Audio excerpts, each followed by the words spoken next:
வணக்கம் எனது அருமை உறவுகளே. நான் பானிபூரி செஞ்சுட்டு நம்ம அம்மாவுக்கு கொடுக்கலாம் அப்படின்னு நினச்சிருந்தேன்.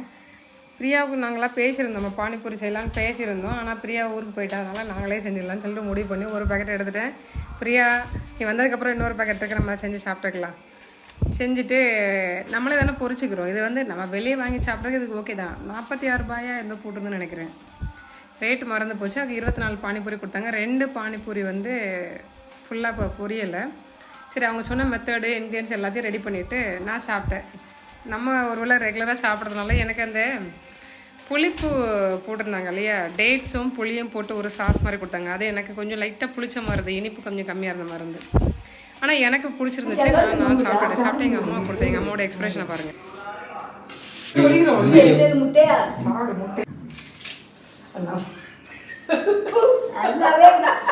புதினா மிக்ஸ் வாட்டர் இருக்கு இல்லையா, அதுவும் அந்த சாஸை விட்டால் தான் எங்கள் அம்மாவுக்கு பிடிக்கல. மறுபடியும் தனியாக கொடுத்தேன், அது பிடிச்சிருந்தது. பூரியும் உருளைக்கிழங்கு வச்சு அவங்க ஃப்ரெண்ட்ஸ்க்கு என்கிட்ட வாங்கிட்டு தான் போனாங்க.